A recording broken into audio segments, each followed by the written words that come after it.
Bonjour à tous, ici l'équipe de Roterm. On va vous expliquer simplement comment configurer un enregistreur de la série 6000.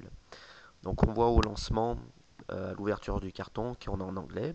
Nous allons procéder par un login, ingénieur ou mode programmation s'il est déjà en français, code numérique 100 comme mot de passe.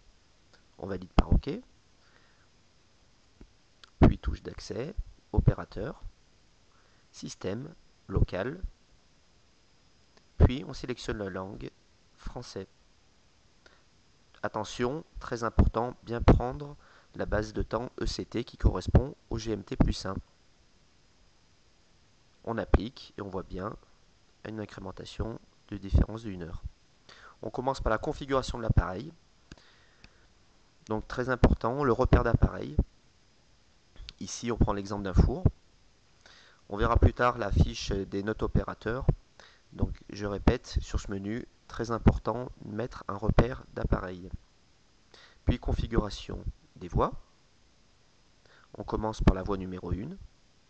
Ici, on est dans un type d'entrée, exemple thermocouple, sachant qu'on accepte les millivolts, les milliampères, les PT100 RTD, les entrées potentiométriques ou ohm, ou des entrées de communication Modbus. Type de linéarisation, ici on choisit un thermocouple K. Mini-gamme, maxi-gamme, son unité degrés Celsius, possibilité d'affecter un offset, des filtres, des renvois, des compensations de soudure froide, le descriptif avec le pavé alphanumérique, bien renseigner le nombre de décimales à 1, sachant qu'il est à 4 par défaut. On choisit sa couleur associée. Voici fini pour la voie numéro 1. Voie numéro 2, on prend un exemple de type milliampère en 420 milli, associé à la résistance sur le bornier de 250 ohms. Type linéaire en linéarisation, échelle unité physique à bien renseigner, 0, 1000 degrés, pas d'offset,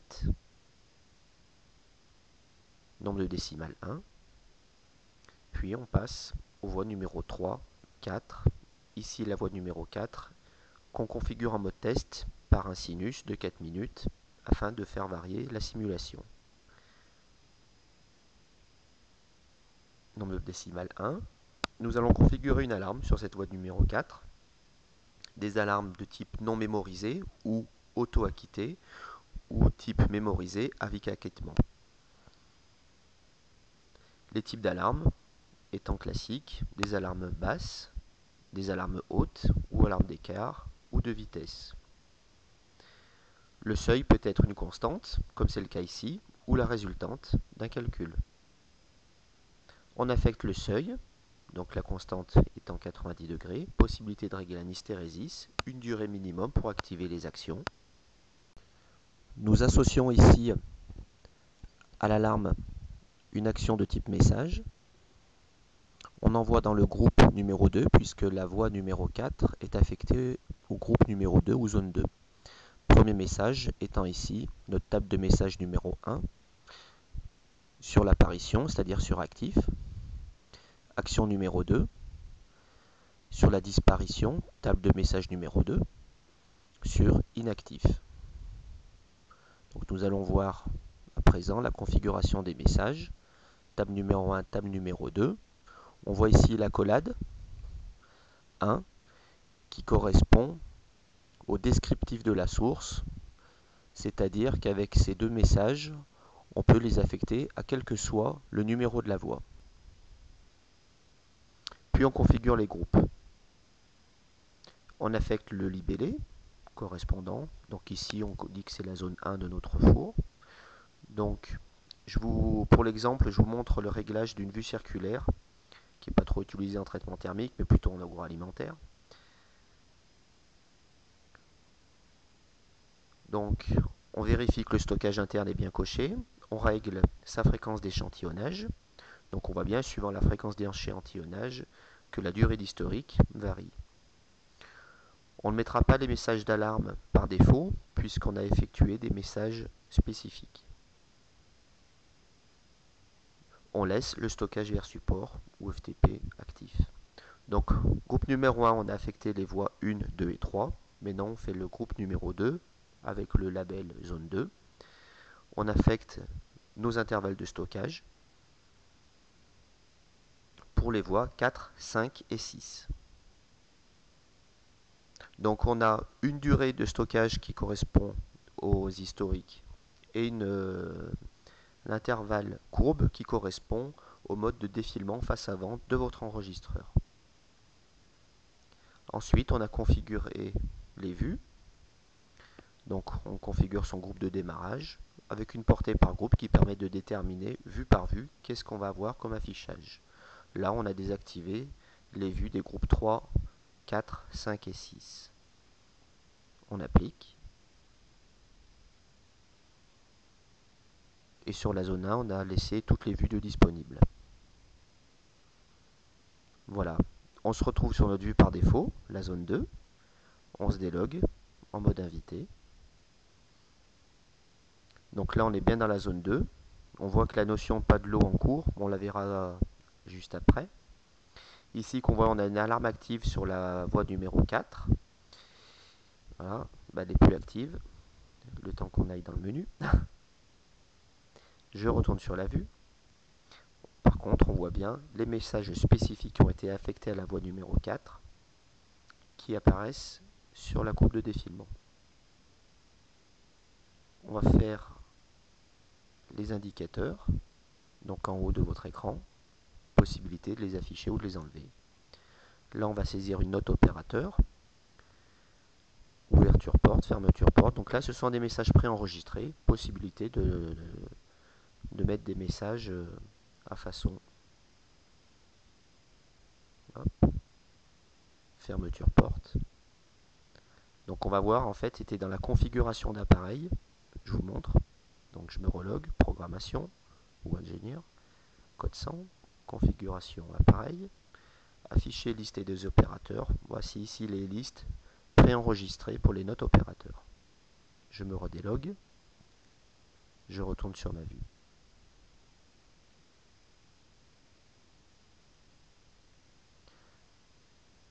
Là, on a accès en mode historique, qui est distingué par son écran en fond noir, avec un défilement avec un ascenseur et un curseur. En fonction du curseur, on fait bien défiler la position du curseur avec son horloge associée et les valeurs numériques des voies. Possibilité d'aller sur l'historique d'événements, d'en sélectionner une et de rebasculer à l'endroit où est apparu l'événement dans l'historique. Je retourne sur ma vue principale à défilement.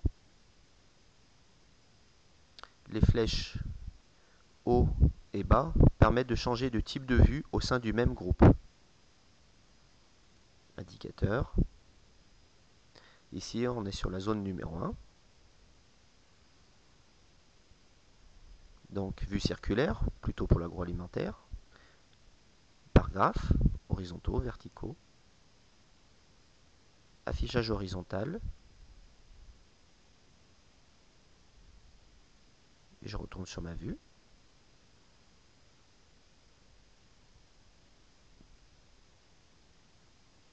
Là, on va affecter la notion de l'eau. Donc, si l'option n'est pas validée, vous avez la possibilité de l'utiliser pendant 30 jours par un mode essai, en mode autorisé. Donc, je vais configuration des lots. On verra la liste après. Je mets deux champs en mode marche-arrêt. Le numéro d'ordre de fabrication et le champ numéro 2 étant un type de charge. Donc pour le type de charge, j'affiche une liste avec mes choix, premier boulon, rondelle. Donc ce seront des messages ou des types prédéfinis spécifiquement pour les lots.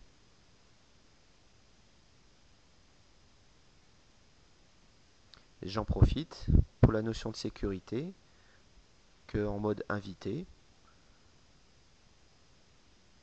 aura la possibilité de gérer les lots et de contrôler le stockage. Donc suivant votre politique de sécurité et suivant le niveau de login, vous pouvez choisir les accès spécifiques. Je retourne en mode invité. je vais sur ma vue, je vois que je n'ai pas de lot en cours, je fais un nouveau, je tape mon ordre de fabrication,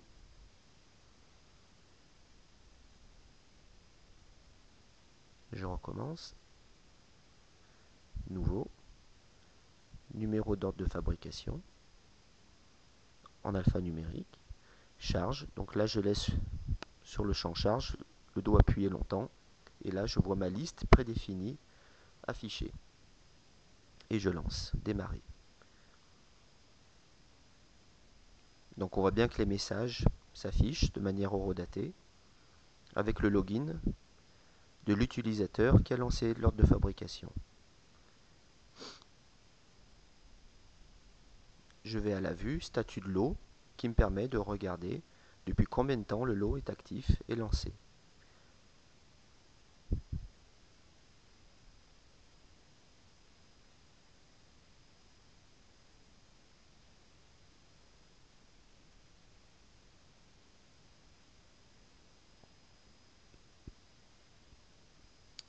Voilà, donc nous avons fait une configuration standard de notre enregistreur. Je vais vous montrer rapidement quand même une notion de sécurité qui est les numéros de configuration. Ici, on a le numéro 720-781. Donc à chaque modification de la configuration, on incrémente automatiquement ce numéro, ce qui vous permet de suivre vos fichiers de config et la version associée. Ici, je prends l'exemple de changer le seuil d'alarme, 91.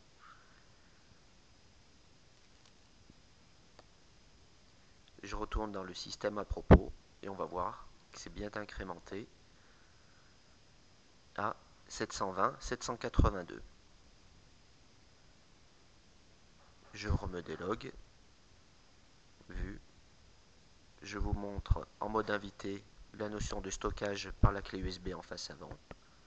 On choisit sa période. Et c'est fini. Bien. On vous remercie. Au revoir.